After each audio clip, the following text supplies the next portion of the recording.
Hello friends, welcome to educational insight.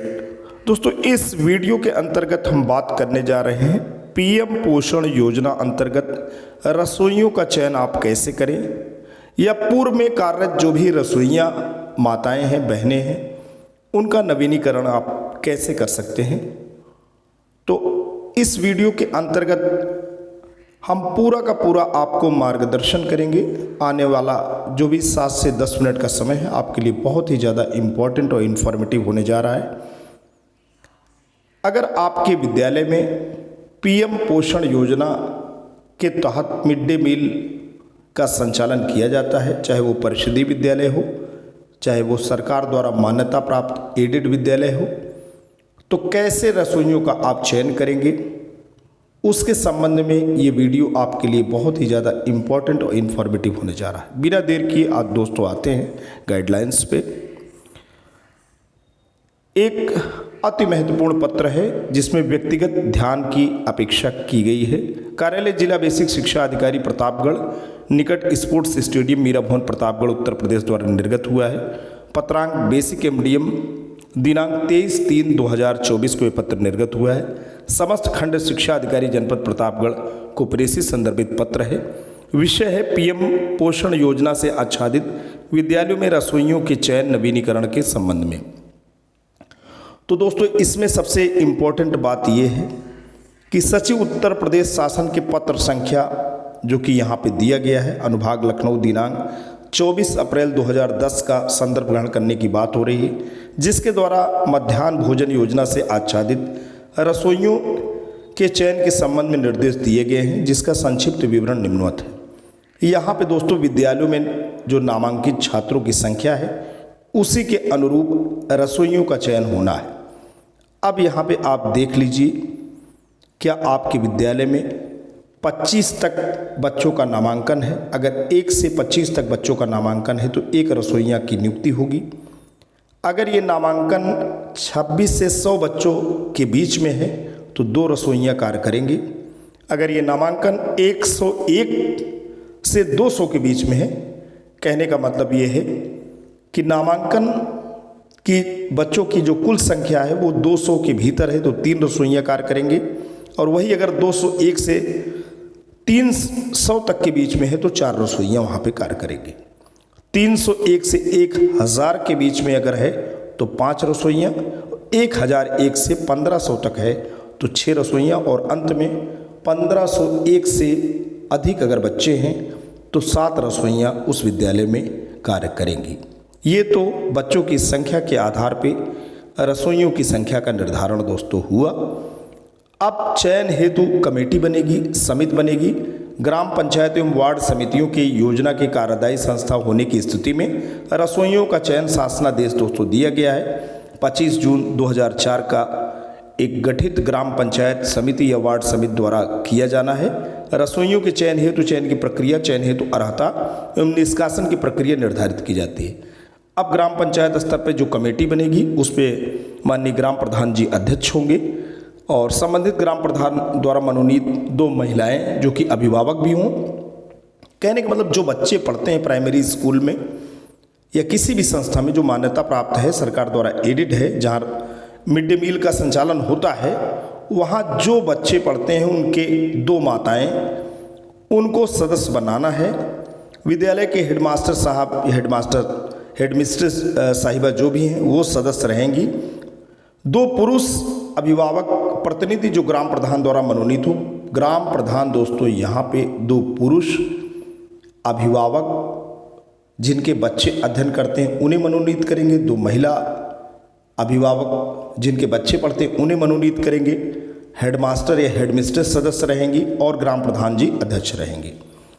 अब यही प्रक्रिया अगर नगर निगम, नगर पालिका, नगर पंचायत है तो वहाँ चूँकि सभासद कार्य करते हैं तो संबंधित वार्ड सभासद अध्यक्ष रहेंगे। संबंधित वार्ड सभासद द्वारा मनोनीत 2 महिलाएं जो अभिभावक भी हों सदस्य रहेंगे। संबंधित विद्यालय के हेडमास्टर सदस्य रहेंगे। 2 पुरुष अभिभावक प्रतिनिधि जो वार्ड के सभासद द्वारा मनोनीत हैं सदस्य रहेंगे। ये तो हो गई कमेटी। अब रसोइयों के चयन में उपरोक्त कमेटी द्वारा संबंधित विद्यालय में अध्ययनरत विद्यार्थियों की अभिभावकों, अब अभिभाविकाओं, अभिभावक नहीं रहेंगे, भाविकाएं रहेंगी। जो बच्चे पढ़ते हैं उनकी माता रसोइया बन सकती हैं, दादी बन सकती हैं, बहन बन सकती हैं, चाची बन सकती हैं, ताई, बुआ, इतने रिलेशन के लोग रसोइये के लिए चयनित हो सकते हैं। अब रसोइया पद हेतु अभ्यर्थियों का चयन करते समय विधवा एवं परित्यक्ता को प्राथमिकता दी जाएगी। किसी स्थान हेतु विधवा एवं परित्यक्ता दोनों के आवेदन करने की स्थिति में विधवा को प्राथमिकता दी जाएगी। अभ्यर्थी के परित्यक्ता होने की स्थिति में उसे ग्राम पंचायत विकास अधिकारी द्वारा प्रदत्त इस आशय का प्रमाण पत्र आवेदन के साथ प्रस्तुत करना होगा।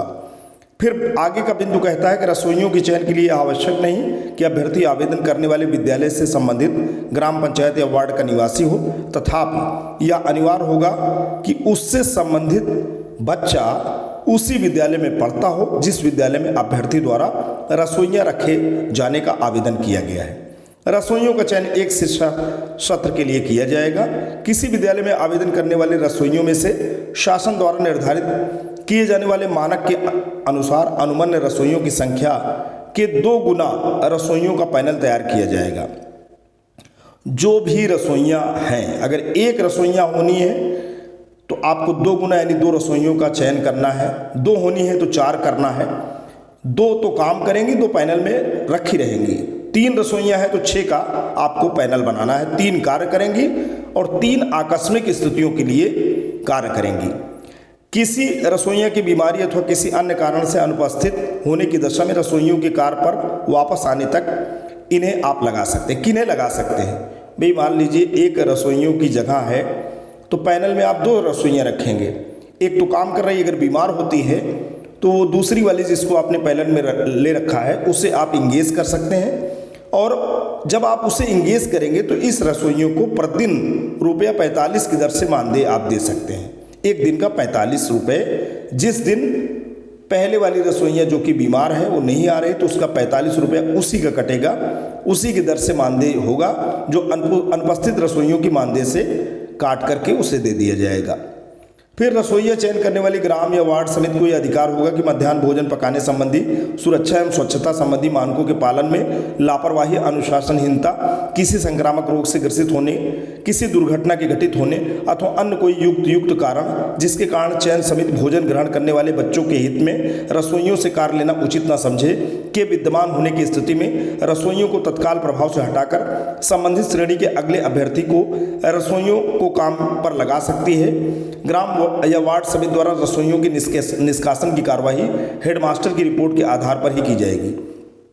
कोई रसोइयाँ दोस्तों अगर अनुशासन का कार्य पालन नहीं करती, किसी भी प्रकार की बीमारी से ग्रसित हो और बीमारी का स्वरूप संक्रामक है या किसी भी प्रकार का एक्सीडेंटल केस कर दे रही है, तो ऐसी स्थिति में हेडमास्टर की रिपोर्ट के आधार पर निष्कासन की कार्यवाही की जाएगी। रसोइयों के चयन हेतु ग्राम पंचायत या वार्ड सभासद के स्तर पर प्रचार प्रसार हेतु स्थानीय संसाधनों यथा डुगडुगी आदि का भी प्रयोग किया जाए ताकि सभी आहार अभ्यर्थियों को रसोइयों के चयन के संबंध में उपलब्ध रिक्तियों आदि की जानकारी हो सके। शिक्षा सत्र समाप्त होने से पूर्व आगामी शिक्षा सत्र के लिए चयन किया जाएगा। अभ्यर्थियों के आवेदन हेतु 10 दिन का समय प्रदान करते हुए ग्राम पंचायत या वार्ड समिति के सदस्य सचिव संबंधित विद्यालय का प्रधानाध्यापक के पास आवेदन पत्र प्राप्त कराने की अंतिम तिथि भी अंकित करा दी जाए। आवेदन पत्र का प्रारूप संलग्न 1। संबंधित प्रधानाध्यापक द्वारा विद्यालय अवधि में आवेदन पत्र प्राप्त किया जाएगा। संबंधित प्रधानाध्यापक द्वारा अभ्यर्थी से आवेदन प्राप्त करने के उपरांत उनको पावती रसीद भी यानी एक्नॉलेजमेंट भी दिया जाएगा। तो कोई भी रसोइया दोस्तों फॉर्म भरता है उसको आप स्लिप भी देकर दीजिए कि आपका फॉर्म आज की तारीख में प्राप्त किया, आप उसको स्लिप भी दे सकते हैं। अब यहाँ पे बात हो रही है कि संविलियन के उपरांत विद्यालयों की संख्या में कमी होने की दशा में कार्यरत रसोइयों की संख्या के पुनर्निर्धारण की स्थिति में नियमानुसार कार्रवाई सुनिश्चित किया जाए। संविलियन के उपरांत रसोइयों की संख्या का निर्धारण शासनादेश संख्या दोस्तों दिया गया है 24 अप्रैल 2010 के अनुसार ही सुनिश्चित किया जाए। शासनादेश दिनांक 24 अप्रैल 2010 के अनुसार रसोइयों का चयन संबंधित विद्यालय में अध्ययनरत छात्रों के अभिभावकों, माता, दादी, बहन, चाची, ताई, बुआ में से किए जाने का प्रावधान है। अतः संविलियन के उपरांत शासनादेश द्वारा रसोइयों की अनुमन्य संख्या से अधिक रसोइयाँ कार्यरत होने की स्थिति में सर्वप्रथम उस अतिरिक्त रसोइयाँ को कार्य से विरत किया जाएगा जिनका पाल्य विद्यालय में अध्ययनरत नहीं। अब कंपोजिट स्कूल बन गया, मतलब विद्यालय प्राइमरी अपर प्राइमरी मिंगल्ड हो गए, इंटीग्रेट हो गए, तो बच्चों की संख्या के अनुरूप ज़्यादा रसोइयाँ हो रहे हैं तो उनको कैसे निकालेंगे। पहले निकालने का आधार ये होगा कि जिसका बच्चा उस स्कूल में न पढ़ रहा हो उसको आप निकाल सकते हैं। फिर मान लीजिए उसको निकालने के बाद भी अतिरिक्त रसोइयाँ हो रहे हैं, यानी दूसरे को निकालना है तो कैसे निकालेंगे। बिंदु संख्या 2 के अनुसार कार्यवाही किए जाने की स्थिति के उपरांत भी यदि अतिरिक्त रसोइयाँ कार्यरत है, मान लीजिए एक को आपने निकाल दिया, उसके बाद भी आपको सरप्लस लग रहा है तो किसको निकालेंगे। तो बिंदु संख्या दोस्तों यहाँ पे 2 दिया गया, जिस बिंदु संख्या 2 की भी मैंने बात किया। अगर किसी को जिसका बच्चा नहीं पढ़ रहा है आपने उसे निकाल दिया तो फिर किसको निकालेंगे। तो बिंदु संख्या 2 के अनुसार कार्यवाही किए जाने की स्थिति के उपरांत भी यदि अतिरिक्त रसोइयाँ कार्यरत है, जो उक्त स्थिति में सबसे बाद में चयनित रसोइयाँ लास्ट इन फर्स्ट आउट को कार्य से विरत किया जाएगा। तो ऐसी स्थिति में जो अंत में से अंतिम चयनित है उसे आप निकालेंगे। ऐसी स्थिति में जहाँ एक से अधिक रसोइयाँ एक साथ अथवा एक सत्र में चयनित की गई हों और उनमें से किसी एक को कार्य से विरत किया जाना हो तो उस रसोइया को कार्य से विरत किया जाएगा जिसकी आयु कम होगी। अब ये भी देखना है कि जो सीनियर हैं जिनकी उम्र ज़्यादा है उन्हें नहीं निकालना है, जो जूनियर हैं उन्हें ही निकालने हैं, इसको ध्यान देने हैं। शासनादेश दिनांक 24 अप्रैल 2010 में वर्णित है कि अभ्यर्थियों का चयन करते समय विधवा एवं परित्यक्तता को प्राथमिकता दी जाएगी। जब भी रसोइयों का चयन आप करेंगे तो विडो यानी जिसके पति का देहांत हो गया है उसको आप प्राथमिकता देंगे, और अगर किसी के पति ने अपनी पत्नी को त्याग दिया है यानी वो परित्यक्ता है उसको भी प्राथमिकता देना है। लेकिन विधवा और परित्यक्ता दोनों अगर एक सीट के लिए आवेदन करेंगी तो आपको विधवा को प्राथमिकता देना है, परित्यक्ता को नहीं यथासंभव। और एक इम्पॉर्टेंट बात हो रही है कि अगर कार्यरत रसोइयाँ है तो कार्यरत रसोइयाँ जो विधवा अथवा परित्यक्ता है यथासंभव उन्हें कार्य से आप बाहर नहीं करेंगे। अब दोस्तों ये रसोइयों की संख्या से संबंधित बातें हो गई, रसोइयों के चयन से संबंधित बातें हो गई। अब यहाँ पे बात हो रही है कि रसोइयों की सेवाओं के संतोषजनक अथवा असंतोषजनक होने का निर्धारण संबंधित ग्राम पंचायत समिति या वार्ड समिति द्वारा किया जाएगा। समिति द्वारा रसोइयाँ कि वर्ष भर के कार्यों के असंतुष्ट होने की स्थिति में संप्रति प्रभावी प्रक्रिया अनुसार ही रसोइयों के कार्य से असंतुष्ट होने की स्थिति में संबंधित रसोइयों को ग्राम पंचायत समिति या वार्ड समिति द्वारा लिखित एवं सकारण चेतावनी या नोटिस निर्गत किया जाना अपरिहार्य होगा। रसोइयों को संबंधित ग्राम पंचायत समिति या वार्ड समिति द्वारा लिखित एवं सकारण चेतावनी या नोटिस निर्गत करने एवं सुसंगत साक्ष्य आदि उपलब्ध कराए जाने के पश्चात लगाए गए आरोपों के सिद्ध होने की स्थिति में उसकी सेवाओं को असंतोषजनक समझा जाएगा। रसोइयों की सेवाओं से असंतुष्ट होने की स्थिति में संबंधित ग्राम पंचायत समिति या वार्ड समिति द्वारा उसको समय समय पर उक्त अनुसार लिखित एवं सकारण चेतावनी या नोटिस निर्गत न किए जाने और इस संबंध में कोई सुसंगत साक्ष्य इत्यादि न उपलब्ध कराए जाने की स्थिति में संबंधित रसोइयों की सेवाओं को असंतोषजनक नहीं समझा जाएगा।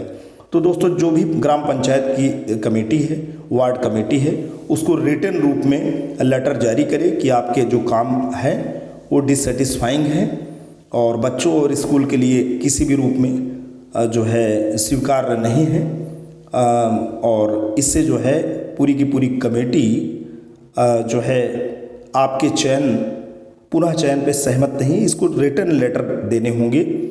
और जब तक रसोइयों के असंतुष्टि का कोई साक्ष्य प्रस्तुत नहीं होता है तो उनको निकाला नहीं जाएगा। रसोइये उस वक्त तक ही कार्य करेंगे जब तक उनका कम से कम एक बच्चा विद्यालय में पढ़ रहा हो। को शासनादेश संख्या 1325/68/143/2019 बेसिक शिक्षा अनुभाग 3 लखनऊ दिनांक 26 सितंबर 2019 द्वारा तत्काल प्रभाव से विलोपित या निरसित कर दिया गया है। धातव्य हो कि नवीन चयन हेतु पाल्य की अनिवार्यता लागू रहेगी।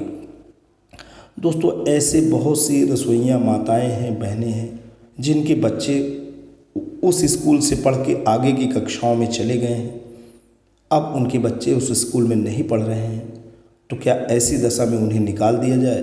जी नहीं दोस्तों, नवीन चयन की स्थिति में बच्चों के पढ़ने का, उस विद्यालय में अध्ययन करने का नियम लागू होता है। पुरानी जो भी रसोइयाँ माताएं बहनें हैं उनको बिल्कुल नहीं निकाला जाएगा। उनके ऊपर पाल्य की अनिवार्यता, बच्चों के पढ़ते रहने की अनिवार्यता अब लागू नहीं होती। इस संबंध में 26 सितंबर 2019 का ही पत्र निर्गत हुआ है और इस नियम के तहत अब जो बच्चे उनके पढ़ के बड़ी कक्षाओं में चले गए हैं, ऐसी माताएं और बहनें निकाली नहीं जाएंगी। अतः उक्त के संबंध में आपको निर्देशित किया जाता है कि यथाशीघ्र अपने अधीनस्थ विकास खंड के विद्यालयों में रसोइयों का नवीनीकरण उक्त वाणिज्य शासनादेशों में प्रदत्त निर्देशों के अनुसार कराना सुनिश्चित करें, जिससे आगामी सत्र की पूर्व तैयारी पूर्ण की जा सके। रसोइयों के नवीनीकरण या चयन के उपरांत कार्यरत रसोइयों की सूचना निर्धारित प्रारूप पर सॉफ्ट एवं हार्ड कॉपी में 1 सप्ताह में उपलब्ध कराना सुनिश्चित करें, जिससे मानदेय भुगतान के संबंध में अग्रिम कार्यवाही सुनिश्चित की जा सके। कार्य अत्यंत महत्वपूर्ण एवं शासन संदर्भ से आच्छादित है, अतएव शिथिलता कदापि न बरतें। श्री भूपेंद्र सिंह जी, जिला बेसिक शिक्षा अधिकारी प्रतापगढ़ का ये पत्र है और मोहम्मद इजहार, जिला समन्वयक मध्याह्न भोजन प्राधिकरण MDM प्रतापगढ़ के द्वारा इस पत्र को कंपाइल किया गया है। बड़े ही परिश्रम से आप सभी शिक्षक शिक्षिका भाई बहनों का मार्गदर्शन किया जा रहा है। आज के लिए दोस्तों इतना ही।